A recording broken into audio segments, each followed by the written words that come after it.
Again, a recently asked question. Tympanoplasty and osteoplasty. We are slowly drifting from the pathology of external ear then to the pathology of the middle ear. So pathology of the middle ear, we have completed tympanoplasty, cortical mastoidectomy. Now we are entering into tympanoplasty. Tympanoplasty is nothing but reconstruction of the hearing. So if the type 1 tympanoplasty is reconstruction of the tympanic membrane alone, okay, the graft is placed. So TM alone perforated. The type 2 tympanoplasty malleus eroded. So we are placing the graft over the incus. Type 3 tympanoplasty, both malleus incus eroded. We are placing the graft over the stapes suprastructure. Type 4, all the three are eroded.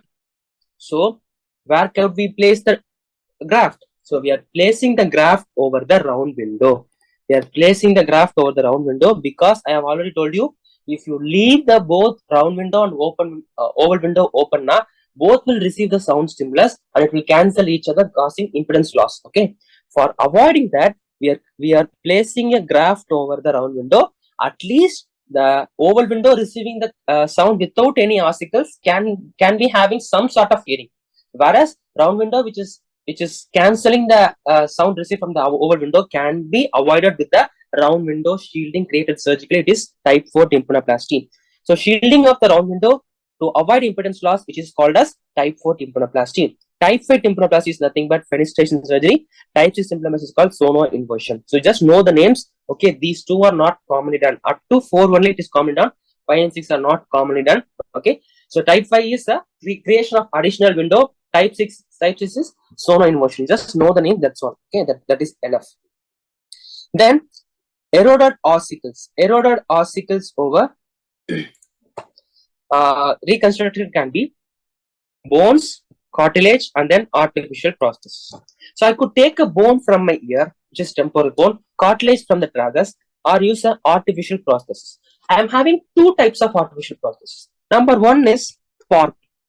Number two is TORP, out of which PORP is a recently asked question. So what is PORP? See, look at this particular picture. I am having foot plate. See here, foot plate of stapes is present.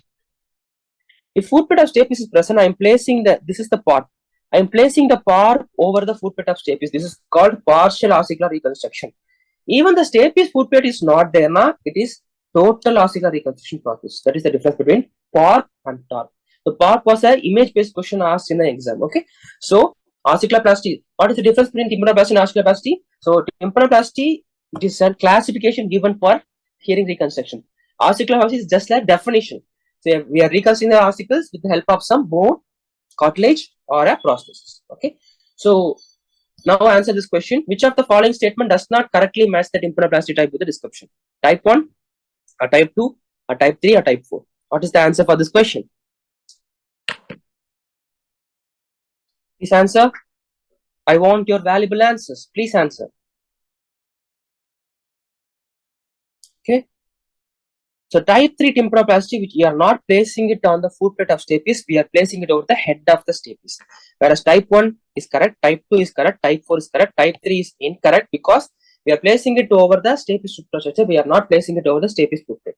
Alright. Okay. We'll proceed to the next question. The complication of the serious vein. The most common complication, extracranial complication, is mastoiditis. How will a mastoiditis present? It is a post-auricular swelling. There will be pulsatile ear discharge.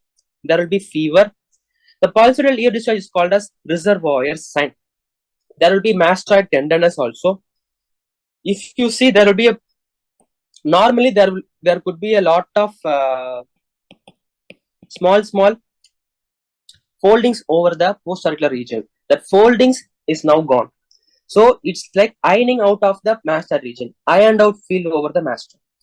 And also, if the tympanic membrane is intact, a chronic accumulation of the mastoid discharge can lead to TM perforation, can lead to tympanic membrane perforation, that is causing conductive hearing loss.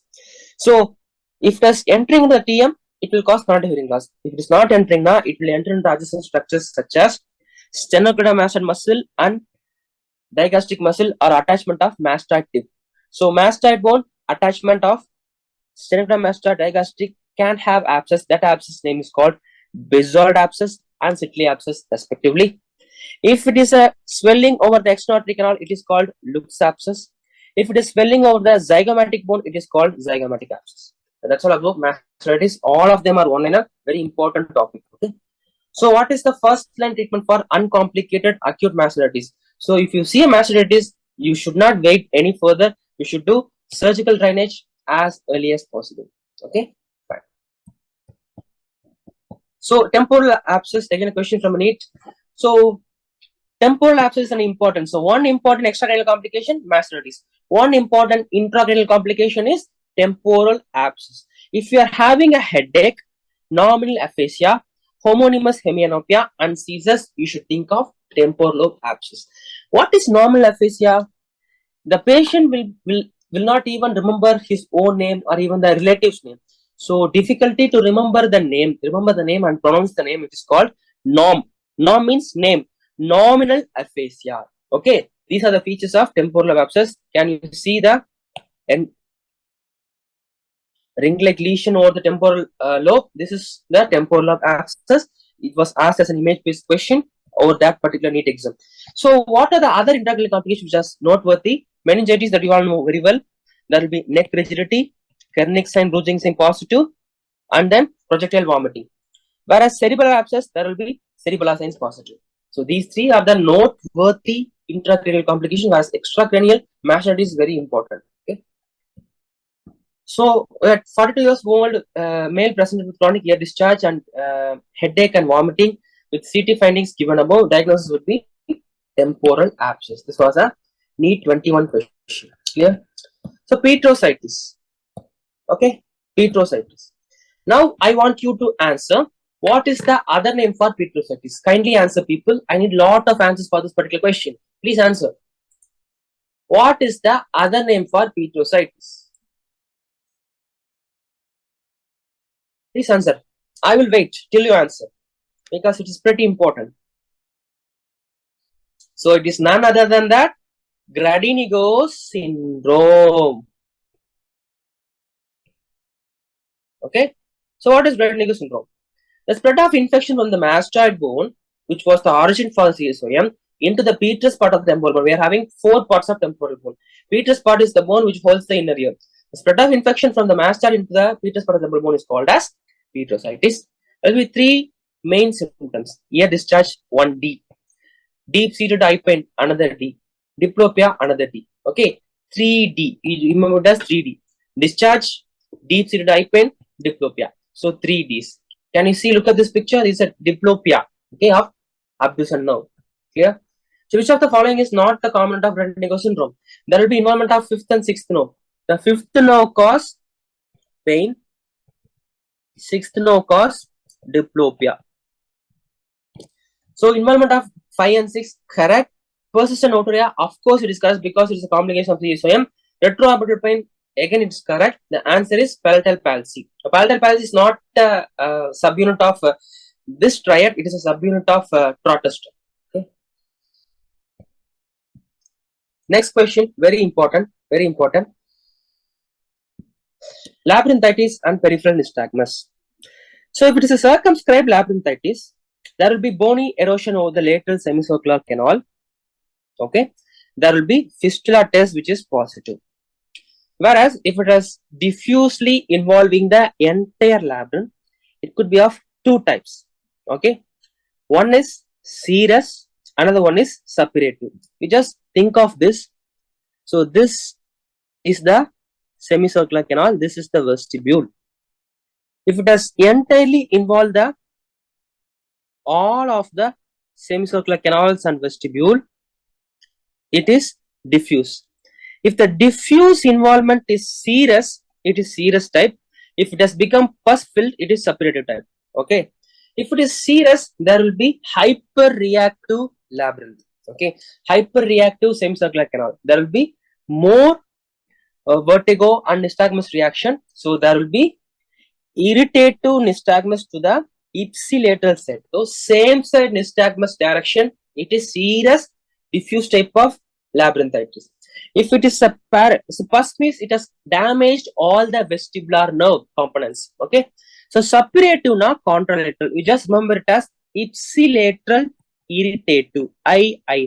Ipsilateral serous labyrinthitis, it is irritative. Okay. So the ipsilateral nystagmus will be there. Whereas paratic labyrinthitis, there will be opposite side nystagmus, contralateral side nystagmus. So that is the major difference between these two. Okay. So labyrinthitis, which is divided into circumscribe and diffuse. Diffuse, I have explained enough. So what could be the peripheral nystagmus? Typical points. It is fatigable. It is horizontal or torsional, not vertical. It is non-direction changing. So it disappears on gaze fixation. These four are the important features that you could finalize with peripheral nystagmus. If it is not fatigable. If it is vertical, if it is direction changing, if it doesn't disappear on gaze fixation, it is symbolizing of central nystagmus. That's how you should differentiate between a central nystagmus and peripheral nystagmus. This question was asked in NEET-22. There are a lot of versions of this particular question. I have modified this particular question to create a particular depiction. A patient complains that he feels like the room is spinning when he gets up from lying down or turning his head. He has no history of loss of consciousness. He has a long-standing history of ear discharge, and now he is found to have horizontal nystagmus. If slow component is towards the left, which of the following could be true? I need answers for this particular question because it's quite a tougher discussion. Please answer for this question. See, slow component is towards the left. So which of the following could be true? So if the slow component is towards the left, which means that the direction of nystagmus is right. Okay, the direction of nystagmus is right. Okay, we are having two scenarios. Okay, if it is a serous right-sided irritative labyrinth, it should be a right hyperactive labyrinth. Okay, or as if it is a left hyperactive labyrinth, again it could be a correct answer. So all of you have answered correctly. It is a left hyperactive labyrinth. If it is right now, it should have given us right hyperactive labyrinth. Whereas left-sided, there is a problem of, see here, there is no side of ear disease has been given. So left-sided CSOM labyrinthitis suppurative. So suppurative labyrinthitis has caused complete erosion of all the vestibular nerves that has caused the nystagmus to the opposite direction, which is the right side. So it is a left hyperactive labyrinth is the correct answer. You are answering it beautifully. It's quite a tougher question. It is not an actual question asked from the NEET. It was quite modified for the discussion. You are brilliant. Okay, keep going. Keep it up.